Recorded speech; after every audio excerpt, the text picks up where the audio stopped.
To talk about Delos Palmer, and one of the things that we did over the past 3 years is we refabricated the area that was once simply a coat room and an ante room for the bathrooms and turned it into a permanent gallery of the work of Delos Palmer.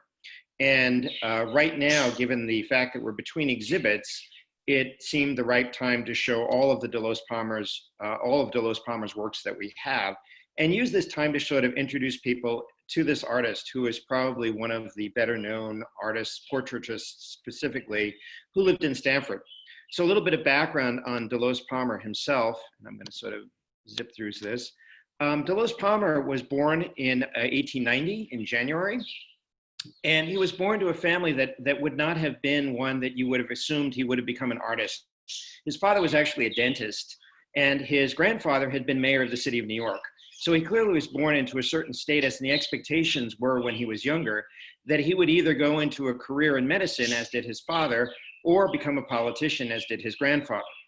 But one of the things that attracted Delos probably from a very early age was that his father, while not being a dentist, also liked to carve cameos and do little art projects on the side.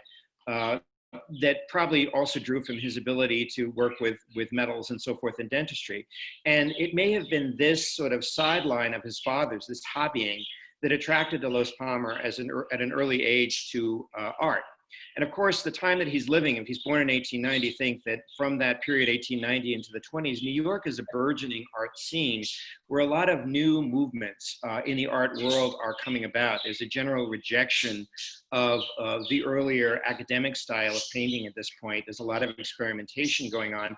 And it's likely that Delos Palmer, again, the scion of a family that was well placed, that was educated and so forth, would have been taken to places like museums, art galleries, and so forth. Even walking the streets, he would have been able to see the changing movements in the art scene. And so from a very early age, it seems that art really attracted him far more than the other endeavors that his family would have assumed he would have followed. Given the fact, or the age of the time he was born, he was obligated to do military service.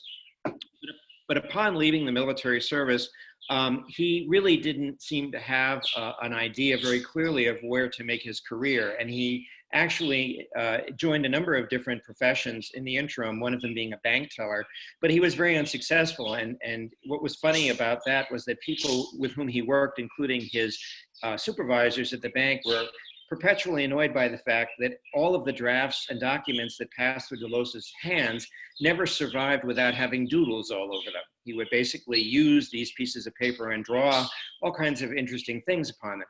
And finally, given his inability to sort of hold down a normal 9-to-5 business-oriented job, he prevailed upon his father, and his father saw the wisdom of it to allow Delos to enter into art studies. And he began studying at the Art Students League in New York City in 1911. And he would spend a good number of the teens working at the Art Institute and working with famous people like George Bellows and with George Bridgman, both of whom were working in sort of a new, more realistic and yet more impressionistic school of art. And very early on, Delos Palmer developed a great deal of talent doing portraits, so that very early on, you can see that later developments that you saw in his style and those topics that he chose to concentrate on, the seeds of those were born very early on.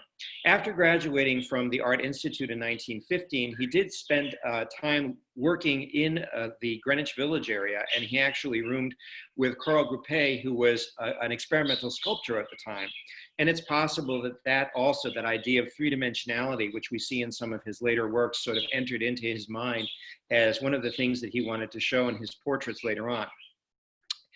Because of his expertise, specifically in portraiture, and his skill in being able to paint representative portraits that captured an individual, and many people commented captured the character or the personality of an individual, Delos Palmer actually was able to attract some very, very influential and wealthy clientele, including members of the Whitney family. And the Whitney family, here we're talking Payne Whitney, like Payne Whitney Gymnasium and Whitney Avenue in New Haven.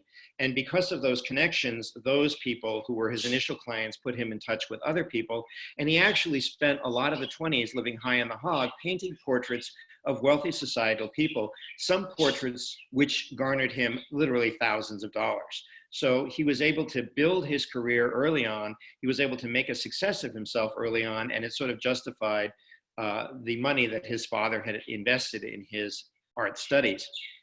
During this time, he also moved to Stanford, and he married Helen Smith Rahm in 1924 and sort of set up shop there in a house that was known as the Waterbury House. This was a house that was just off High Ridge Road. It was built in 1786, and it still stands today.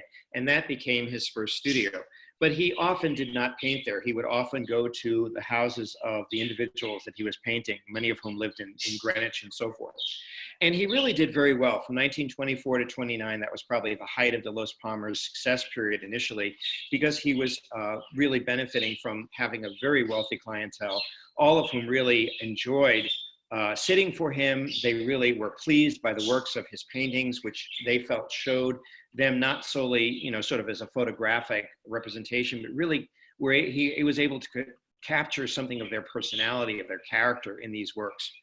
However, unfortunately for Delos Palmer, in 1929, many of his clientele no longer had the money to have portraits done, and many of them lost significant amounts of money, if not their entire fortunes. And so Delos was sort of cast upon a new shore in that he had these brilliant abilities that he had honed in these years of doing the portraits, but had no clientele to sit.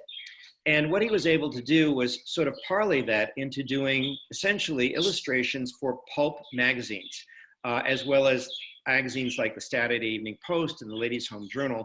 And as he also did a series of sort of low budget movie screen posters and lobby cards. And these were represented in a booklet that the Society put out in 1991 for the commemoration of Stanford's existence at that point in 1991. And we do not actually have any of those pulp representations in our collection, but you can actually see them online. And they portray, your basic gallant cowboys and your, fair, beautiful maidens and so forth. I mean, they're very of their time, this time being like the 1930s. And he also benefited from the creation of the WPA, which is the Work Progress Administration, which basically was oriented toward, basically it's a federal funded arts program to bring arts to public buildings, most notably schools. And one of the most important works of Delos Palmer that's readily available to all is actually available right in the entryway of the History Center. And that is two works that were done. One is called Boys Playing Baseball, the other one, Girls Playing Field Hockey. And there's yet another one which shows people reading that was done for the original Willard School. And these all are visible right now, but these were all originally done by Delos Palmer as part of the WPA federally funded effort toward getting art in public spaces. Delos Palmer's mural career really did end, however, with the 1930s. And when the Depression came to an end, Delos Palmer quickly moved back to what he enjoyed doing most, which was portraiture. And he concentrated on painting portraits of individuals in the greater Stanford area, in Greenwich, and whoever would come by. In fact, Delos Palmer was interesting because of the way that he advertised his works. He essentially had a house at the intersection of Roxbury Road and would actually hang all of his portraits from his porch, as well as putting them in the yard so that passersby could stop, inquire, maybe get a sitting for themselves, or maybe buy a portrait that was already done by him by someone else, of someone else. He also did do some landscape paintings, but they are almost all of buildings. He was not a painter of trees and woods. He was a painter of cityscapes, streetscapes, historic buildings in some cases. There are also some still lives of Delos Palmer, and we're going to see one in the slideshow, but again, they are not numerous. He really did spend most of his time painting portraits. So this is a first picture that you see here is a self-portrait that was probably done in the 1940s. And again, what you see is that it's not photographic. He wasn't shooting for a painting that would look just like a picture. He was shooting for something that was more impressionistic, and he was really very good at using backgrounds and lights. And he often also used a thick palette brush. So he wasn't always just painting with a palette. Sometimes he was painting with a palette knife. So he was layering paints. One of the things about his style that's interesting is that rather than allowing paint to dry and then painting over dry paint, he often painted on a wet canvas. And this was a technique that he used throughout his career. So in some cases, you'll see colors that sort of blend into one another, and that was intentional. Here you can actually see it, for example, in the drapes, where you get a darker brown, which sort of merges into this other color. You can sort of see the colors blending on the sleeve of his shirt. Let me move to the next slide. This is one of the still lives that we have in the collection. This is hanging currently in the History Center Library. And again, you can see the way he's playing with color and light. So he really is focusing in the front here. You get the lightness on the tablecloth. You get the lighter pot here. The angle isn't exact, right? You can sort of see that he's not trying to show the angle exactly. He is sort of giving an impressionistic view of it. And again, this painting on the wet canvas and the merging of the colors, you can see here in this sort of dappled background where there are greens, there are blues, there are golds that are sort of all merging. And again, also the tablecloth, where the actual design of the tablecloth is sort of indistinct. And it's more important that he's showing sort of this melange of colors. Very typical of his work. But again, this particular theme is not as typical. He may have done a lot of still lifes while he was in school at the Art Institute, but again, he really liked working with people. He liked painting people. He liked engaging with people. And you know, objects are certainly not going to be as active as people. One of his primary subject areas of portraiture was children, and we have a number of paintings of children in the collection. And when he paints children, they do actually seem somewhat different. What he's trying to do, and he himself is quoted as saying this in a number of different interviews that he did in magazines over the years, but he was trying to actually capture the personality and the character of the sitter in each case. So with children, sometimes you'll see playfulness, sometimes you'll see innocence. You know, this one, the kid is smiling, but you can almost see that he's thinking he's gonna be up to no good. I mean, there's clearly something else going on here. This is actually a painting of a pair of fraternal twins. We just received these paintings very recently, and again, they also hang in the entry area on either side of the stairs as you walk into the History Center in the entry hallway.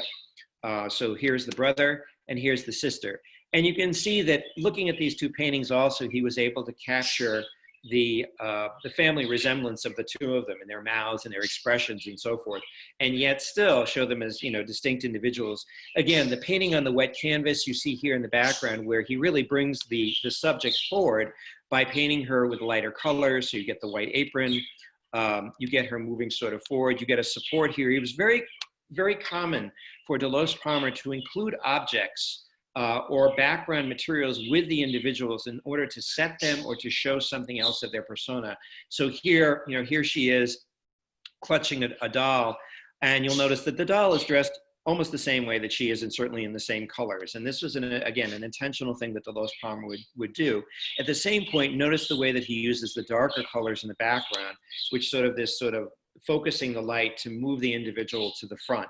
And if you were to see this painting up close, one of the techniques that Delos Palmer always does is he sort of puts a little white paint in the eyes in order to give movement and color, almost like the light is being reflected in the eyes of the sitter. And that's something that you see in all of his paintings.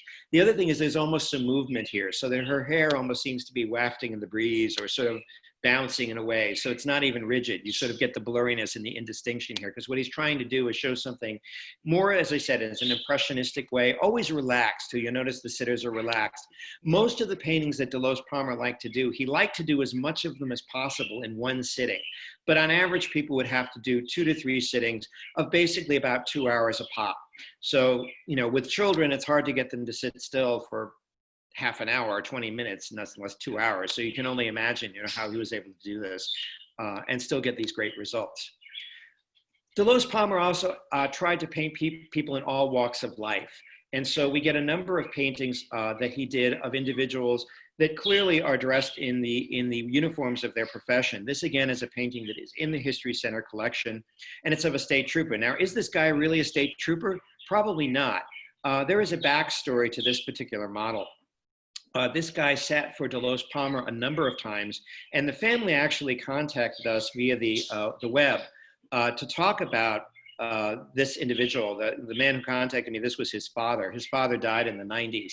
And this man, and I forget his name, it's something Irish, it's not O'Connor, but it's O'Connell maybe, something like that. But in any case, I don't have it in front of me. But this gentleman actually was trying to embark on an acting career during a part of his life. In the end, he chose not to do that, went into law enforcement. So actually, I don't know whether he was a state trooper per se, but he certainly was involved in law enforcement. But he sat for Delos Palmer a number of times, and we believe that this painting, of which there is another one that's still held by the family. So this is one of two.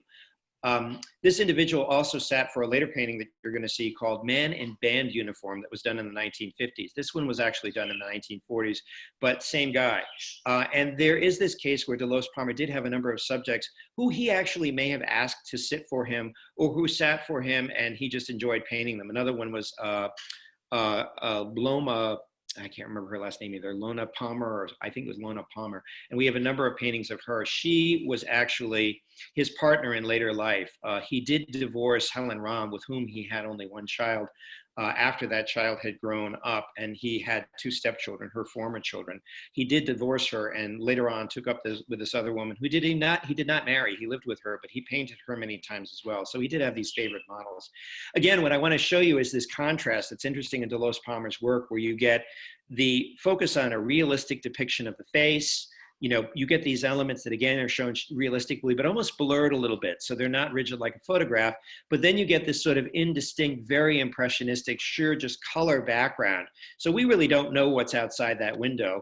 And Delos Palmer purposefully makes it ambiguous because he really wants us to focus again on the face of the individual. And he's really good also about sitting his individuals or placing his individuals in a canvas so that your face or their face is really the center point and it draws you in. As I said, same guy. Later on, this painting was done in the early 1950s, man in band uniform. This man did not, as far as we know, participate in a band. So this again is a model thing. Notice that he's wearing sort of a colonial kind of band uniform here. And he's backed with the colonial musket, the big fireplace with the fieldstone, the pewter ware up here so that we have him sort of contextualized. There's a nice roaring fire in back of him that's suggested by these orange tones and so forth. But again, notice the face is really what we focus in on, and it is the same sitter. He also painted people outside, and as I said, he was not primarily a landscape painter, but that didn't mean that he wasn't capable of painting landscapes. And you see here, this is a painting of an older woman. This canvas is currently hanging in the hallway, and it's part of our extended exhibit of Delos Palmer. So if you want to see it live, you know, the time to see it will be when the building opens up, and you can come in by appointment and see it. This is an older woman, clearly. And again, notice the way that in this case, he doesn't have her looking at him directly. He has her sort of wistfully looking off in the distance, which allows us to think, you know, what is it that she's doing here? And so there's a story that Delos Palmer sometimes shows with his paintings. And this one, he's suggesting that she's, you know, perhaps thinking of whatever she's looking at, or maybe she's dreaming of some time in the past that she remembers and what have you. Again, the painting always has the face at the focal point. And while this is clearly realistic, again, notice the way the trees are blurred, because what he really wants us to do is almost blur the lens. He wants us to focus in on what's front and center, and that is the portrait of the individual, in this case herself, in this landscape. And that's what's most important to him. And again, you know, this painting was done in the 1950s, and he's showing her, you know, wearing clothing that she may have worn during the day. It almost looks like she's wearing an apron. Perhaps she's just sitting outside, or maybe that's a pillow. I don't know, though it looks like an apron to me because we have this sort of lacing down at the bottom, and sitting outside very comfortably.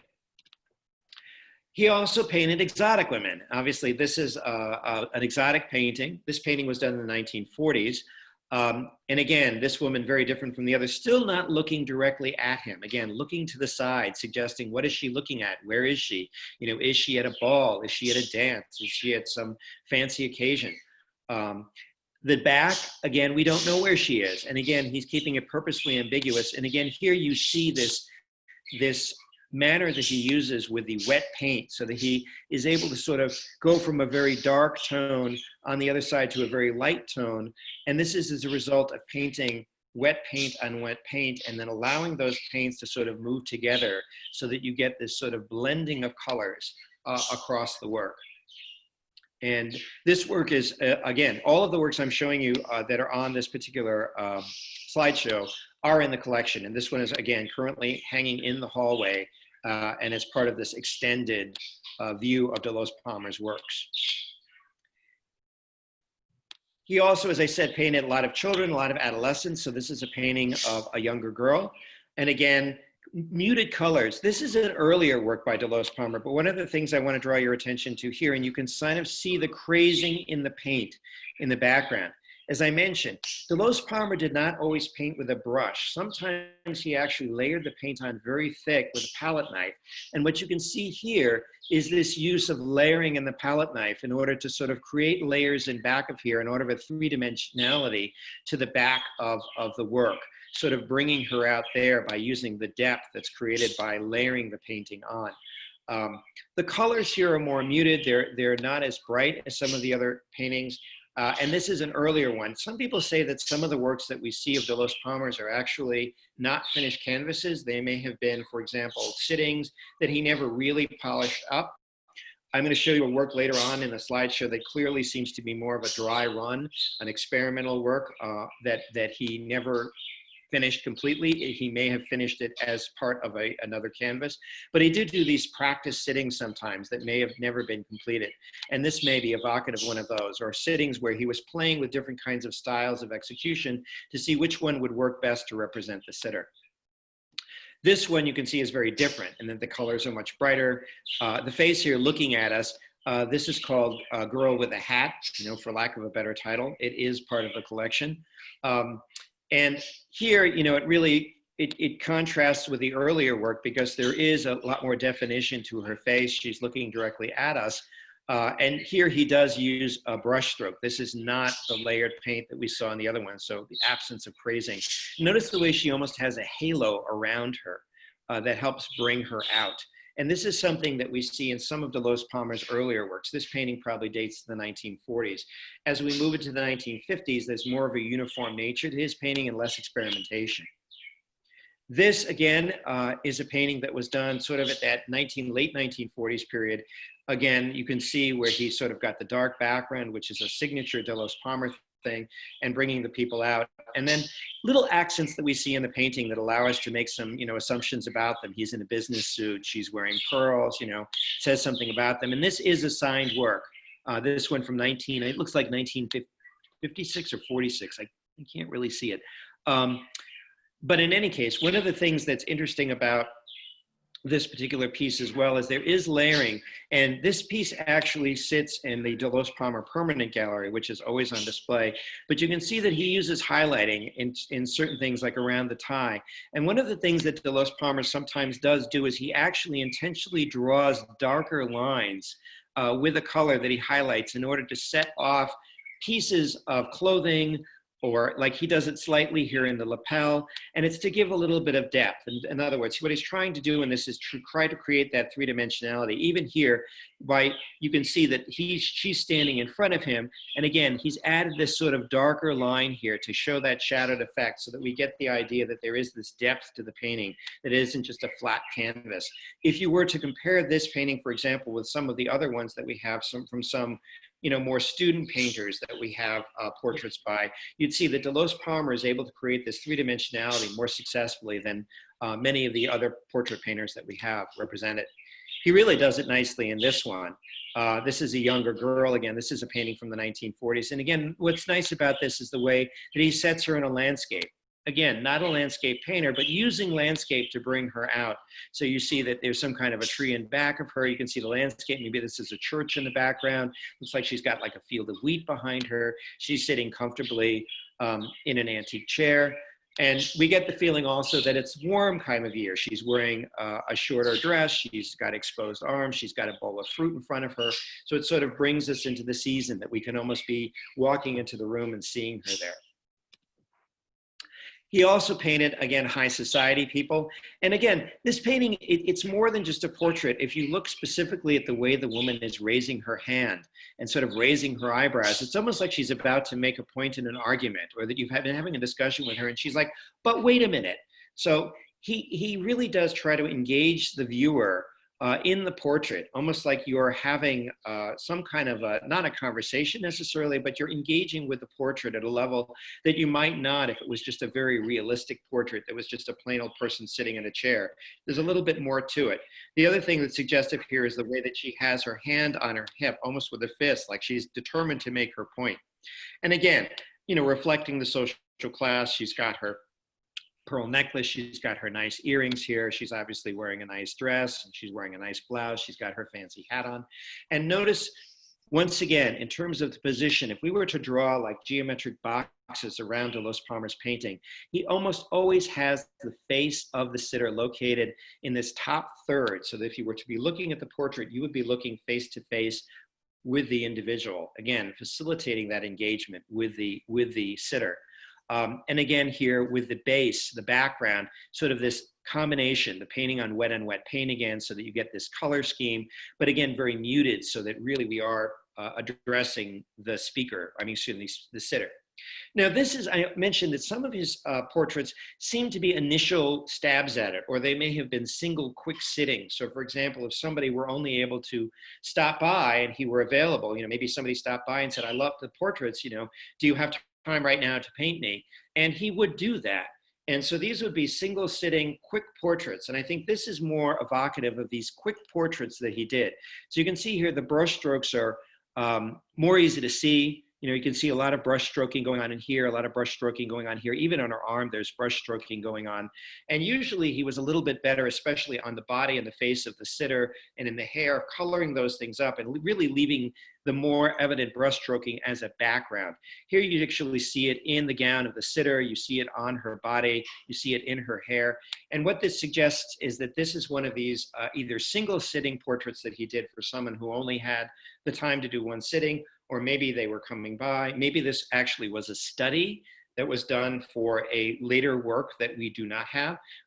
This is in the collection. I don't know the backstory to this work, and it is not signed, but it did come from the estate or the donation of Adele Domagala. Now, Adele Domagala, just to give just to go sideways just for a moment and say, how did we end up with all these paintings?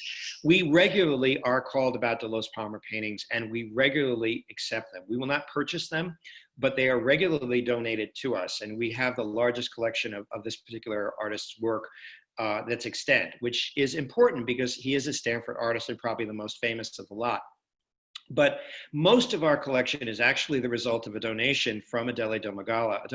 Adele used to work as a library volunteer for many, many years. And she was a real contributor to the society. She also helped us a great deal mounting exhibits. Specifically, she was very important in our mounting of our World War II exhibit back in 2006. But Adele Domagala was also the niece of Delos Palmer. And so when Delos Palmer died, a lot of his works passed to Adele Domagala, and she decided that given his importance as a Stanford painter, that it was only appropriate that those materials came to the Stanford History Center. So it is as a result of Adele Domagala that we have this large collection. Unfortunately, many of the paintings came to us with no backstory.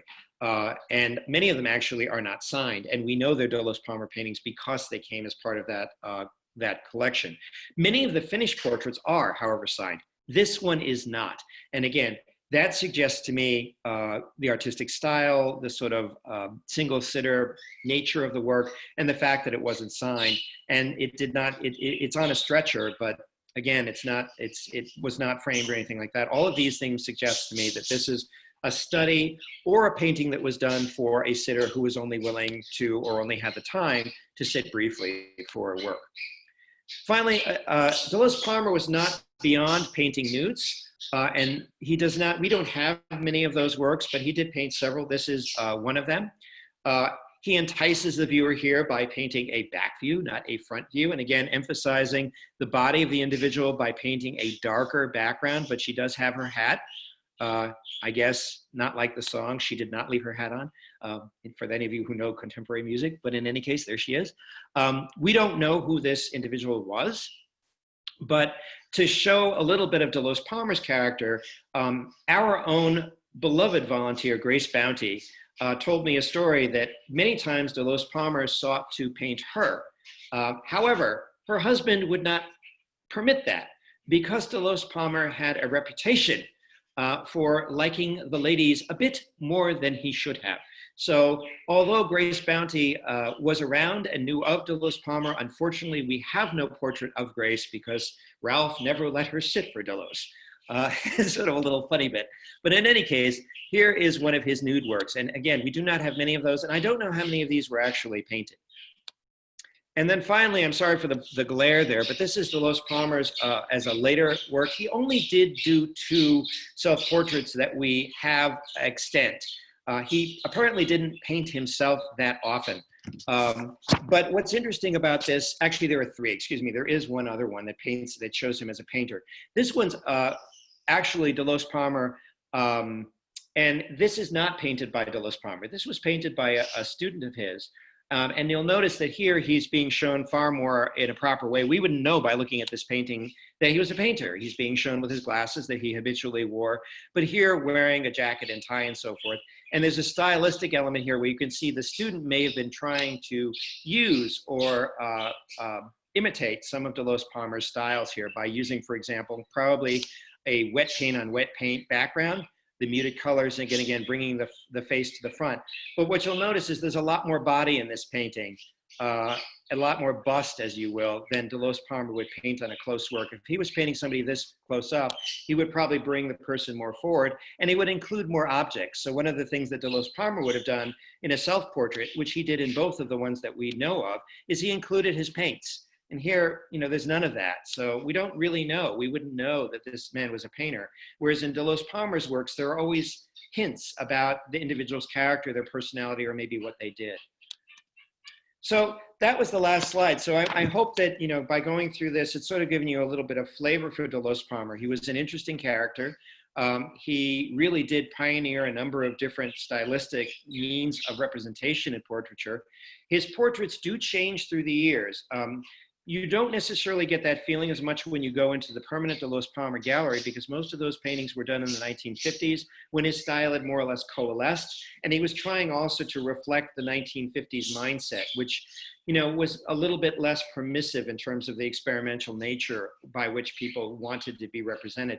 But if you take his body of work as a whole, you can see that he really did experiment with a lot of different kinds of painting, a lot of different representational styles, a lot of different real artistic styles, the use of the palette knife, for example, the use of layering, the use of outlining, the use of sort of that 3-dimensional aspect, as well as sort of harking back even to some of the 19th century methods of showing people in a particular environment or with objects or elements that reflected their persona or reflected things that were important to them in their lives.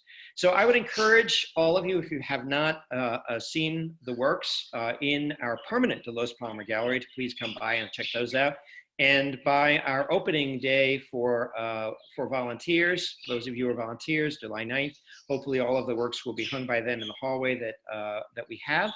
And I'm also going to try to put some of the canvases that are not on stretchers in cases in such a way that you can at least appreciate the face of the individuals who are sitting for portraits. And again, some of these Delos Palmer works also hang in the library, another one being a streetscape, which I did not put in the slideshow. But again, we do have the full panoply of Delos's works. The only things we do not have, unfortunately, as I mentioned at the beginning, are these representations from the pulp magazines from the 1930s. So if you know anyone who has those, we'd love to have some of those too, so that we could really complete our collection. Thank you. Over to you, Marshall or whomever. Marshall? Yeah, I have a question, Tom. First off, thank you for that. Cheers. And no script or notes. we need. I'm thinking we need a little piano in the background to go with the clinking of glasses, maybe something we need for the next soiree. I saw some of the pulp covers that he did online, and thinking about the murals that we have there at the entrance to the History Center, which look to me almost like Norman Rockwell-esque idealized American children. Okay, they were obviously done for schools. Very much. But on the one side, you've got the Norman Rockwell Delos Palmer, and the other you've got sort of the N.C. Wyeth Pulp Fiction, Delos Palmer. And then this body of work, what you've shared with us here is almost a third artist. So do we have any clue as to was he all three? Obviously he was, but what was his personality like, other than we know he liked to paint women? So any further thoughts? Yeah, he was. No, I think he was all three. I think initially, I mean, the pulp stuff, basically, I don't think he had as much independence about doing the pulp work. I think there was a certain expectation that the works that he was doing for the pulp magazines and so forth had to look a certain way. And so I don't think that he was always given the ability to just freely paint the way he wanted. I think he was really sort of conforming to a model, and was probably told very often, you know, we need you to paint a scene that reflects this part of the story. So I think that there were limitations on him for the pulp portion of it. I think earlier on also, I mean, I think what we see in him is that after the pulp, he was able to sort of play more with what he was doing. And I think the real period where you see that what you're talking about, sort of the very different artist, is probably from the end of the 1930s, when he got away from the WPA projects up until like the late 40s, early 50s, when again, there were sort of pressures about, you know, what goes for a portrait? What do people expect? And so I think you really do have different phases. And I think we can look at his works as how free was he able to do, you know, what he wanted to do. And I think when he's totally free to do what he wants to do, I think you're looking at really the paintings from that period, from the late 30s till about 1950. And then thereafter, he again has to sort of more and more conform to the societal norms and paint a particular kind of image that people would have expected. Just if I can quick follow up, is how collectible is he? I mean, is this or do we have the largest collection of the Delos Palmers? We have, what do we know about the collectability? Collection. What's interesting is that if you read some of the articles about him, in the 1920s, his works actually sold for thousands of dollars. And this is partially because he was being, you know, patronized by some of the most important wealthy socialites of the day. So he had cachet. At this point, people are giving us Delos Palmer paintings for free. And that may be, you know, as a result of a number of things. One is that particular kinds of portraits that he paints are no longer fashionable. That's part of it, presumably. Some of it's like their instant ancestors. Why would you have a picture of someone you don't know? That's part of it. I think part of it is people want their portraits preserved, but they don't have family members who want to have them. And so there's this idea of they want the portrait to survive, and so we're getting them that way. But I mean, I have not really seen, if you go on live auction, for example, I think there's only been a single work of Delos Palmer's that has sold at auction, and I think it only garnered about $200. So I mean, you know, that's what you're up against. The other thing is Delos Palmer. It is the 60th anniversary of the death of Delos Palmer. He died at age 70 in 1960. So, I mean, he was not a nationally known artist per se after the 1920s or 1930s, maybe at the latest. And so, you know, society's memory is limited, as we all know, and time moves on. So at a time, he was very, very expensive, but his value as an artist has probably declined over the years. And so we do have the largest collection. And I think it's important that we do, because many of the people that he did paint were local people. And he is probably the premier Stanford artist as far as portraits going. We obviously have other artists in Stanford, like Nakian, for example, who's more of a sculptor, and going way back when, Gutzon Borglum. But again, you know, people don't really remember him too. I mean, I think if most people were asked who carved the president's faces in Mount Rushmore, they would not know it was Gutzon Borglum, but of course it was. Yeah. Oh, next time I'd love to find out more about the guy who put on the costumes and posed as different identities. So it is written up. I have to, I'll make sure that story's on the wall. Sounds like another interesting character from Stanford. Yeah. Thanks.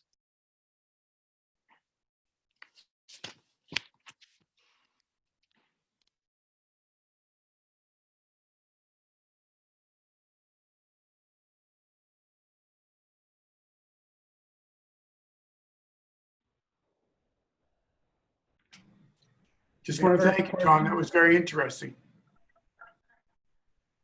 Any other questions of Tom?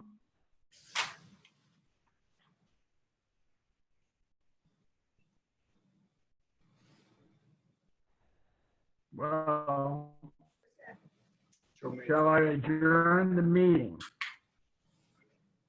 Okay.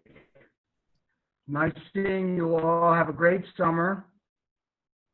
Can you hear me, Tom? Yeah? Okay. Have a great summer, everyone, and we'll see you very soon. Oh, Tom, you want to make an announcement, please, about July 4th? Yeah, if you didn't hear me before, July 4th, we're doing the reading of the Declaration. Ron Marcus will also be reading about the Dark Day, and Abraham Davenport, who again is a Stanford patriot who was in the government at the time of the Revolution. And there'll be a playing of Yankee Doodle and a singing of the national anthem. And that all starts at 10 o'clock, right next to the Hoyt Barnum House, July 4th.